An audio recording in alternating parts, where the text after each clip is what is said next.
xam nga man j'ai toujours refusé en politique di def ay attaque personnelle ñëpp xam nañ ma ci mais y a un moment donné nit ki da nga koy calmer dama ni la man damay jàkkaarloo ak yow tu l'as fait ma tontu de. dafii laa ñëw man je veux pas descendre ce niveau parce que li ma wax ci chronoposants yi au départ waxtaan c'est des gens sans ñoo xam ni dañoo réclamer seen inculture intellectuelle mais xamuñu dara mënuñoo waxee fenn amuñu benn diplôme amuñu benn niveau mais ils se disent nous sommes fiers de notre inculture c'est un mani la yow man musuma ko nangu quand bien même ñëpp dañ ma koy wax mais à un moment donné su ma la bàyyee ngay avancer di avancer da ngay xaw a ëppal Cour des comptes moo ni da ngaa falsifier sa diplôme te on peut sortir le diplôme léegi nii da ngaa jël ku numéro ku nekk Kaolack ñu ne la diplôme boobu amul da nga koo falsifier et sur la base de ce diplôme ñu élire la ñu nommer la poste bu kawe biir foire de Dakar nga koy exercer pendant des années sur la base de ce faux diplôme ci lañ la licencier bi rapport Cour des comptes génne tous ces documents existent te mosoo ñoo gis sax ñu ciy jéem a kaf wala di ko publier mani la yow dans un pays normal bac la ñuy def tey gis na un mois ñu def BFEM quelqu'un qui falsifie ses diplômes ba say sëtaati sët mu nekk way bu lay topp nga waroon toog public tëj sa gémmiñ noppi wala nga wax loo xam ngi wax raser les murs nga ni nangu nga ni dañ laa jiiñ kan moo la jiiñ Cour des comptes te bu la jiiñee 2 jours après dañ laa dàq sa liggéey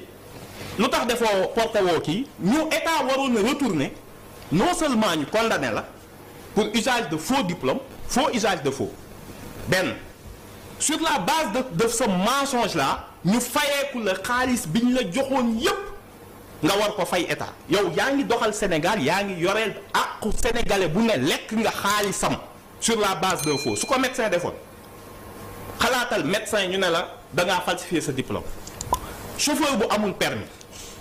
kuy dawal avion te amul diplôme nga falsifier diplôme on vous donne un exemple à la jeunesse ñu jeunesse Sénégal xam nga lu ñu xamoon ay Cheikh Anta Diop man ma liggéey France ñaata at nga ñëw xamoo ma nga jël ay petite enquête à la petite semaine naan non sama première liggéey fii la man fa ma jàngee da nga faa jàng li ma lire ci livre bu ñu la mayoon 5 vies nga dund li nga dundaat doo lire xaaj bi yow nga toog ci télé bi tout le monde vous dit Badara Gadiaga sans ñu yokk ci l'adjectif dafa falsifier BFEM et vous donnez des leçons de morale des leçons d'analyse géopolitique des leçons d'analyse en ressources naturelles vous êtes expert en tout te mënoo am BFEM nga ni dañ la ko jiiñ l'affaire Ousmane Sonko yaa ngi wax ci naan dañ koo jiiñ diffamation rapport bi téye na ko génne na ko quand ce rapport là sortira ba ñëpp teg ci seen bët dinañ xam qui va raser les murs quand c'était cette histoire montée de toutes pièces au départ c'était viol avec sodomie avec des armes fan la mujj xam nga li corruption de la jeunesse ils ont dit à la fille moo tax man la ñàkk a jàng musiba la ci nit dañ ni ko yow en réalité prostituée nga kii da doon ñëw comme client moo tax ñu jiiñ ko corruption de la jeunesse te loolu proxénète bi lañ koy jox pas le client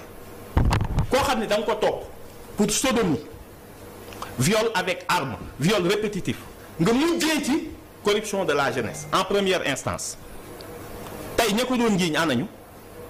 yàlla ni ko dinaa la fay man maa lay fayul ci jiiñ bu bon biñ la jiiñ nga yóbbu nit présidence nga nekk primature loolu nga foog du mbirum yàlla nga toog fii naan daa yàqataan ak daa def lii gis nga boo continuer sa lii xëy na prescription dina dugg mais yow xamal ni sénégalais bu ne lekk nga sa biir bii riba boo xamante ni moo tax nga toog mën a xool. léegi donc nag dama bëgg nga calmé wu. nga xam ne may na rek. waaw mais gars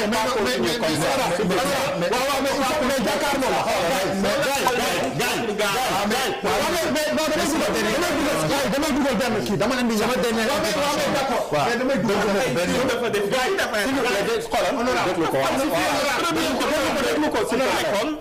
s'il te plaît. wax fa dëgg yàlla on est trop mal à l'aise ngir yàlla dañ leen koy ñaan man j'ai une responsabilité morale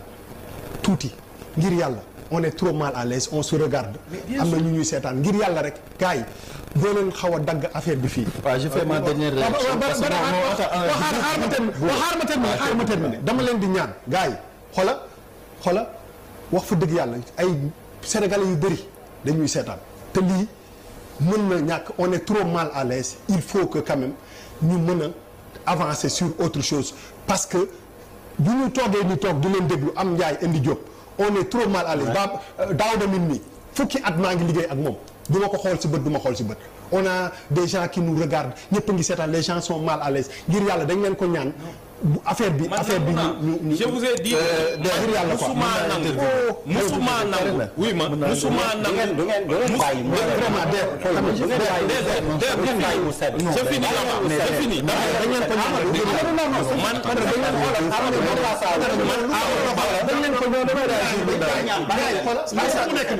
c'est pas être égoïste aussi. musul nangu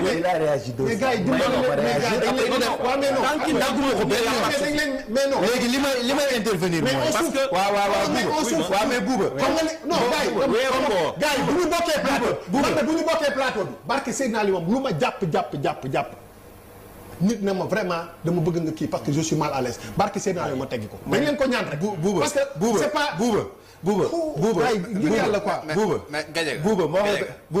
s'il te plaît yow tamit Bouba may na Bouba mais non donc s'il te plaît yow tamit may naa la sama de menteur ma bàyyi honorable non man jàpp ak parce que émission bi ñun ñëpp moom ñu ko Sénégalais yi ngir yàlla rek finalement nañ lépp li ci des dem gis-gis yi parce qu'il fait 2 heures moins aussi on a perdu beaucoup de temps ñu dem ci gis-gis ce qui s'est passé même assemblée nationale. nga toog fii à un moment donné sa mal sa léegi nag attention tamit léegi nag vous falsifiez vos diplômes vous volez l'argent de l'État pendant des années sur un faux diplôme léegi nag toog fii di wax ni ñi ñu wax bàyyi la rek nga bëgg a xaabaabal mais yow bi nga sàcc sa diplôme sàcc xaalisu État pendant 5 ans au moins sur un faux diplôme ñu waroon na topp ñu la man je suis gentil du ma ko bëgg a wax ci kaw Amadou nga bëgg a toog amoo xam-xam amoo BFM bi bac la ñuy def nit ñi amoo BFM bi amoo le diplôme sur la base d'un faux bu doon États-Unis la yow dootoo yow mënoo nekk man maa wax ne de non mënoo am la parole xam nga indiscipline bi da nga koy xaw a bindal s'il te plaît xam nga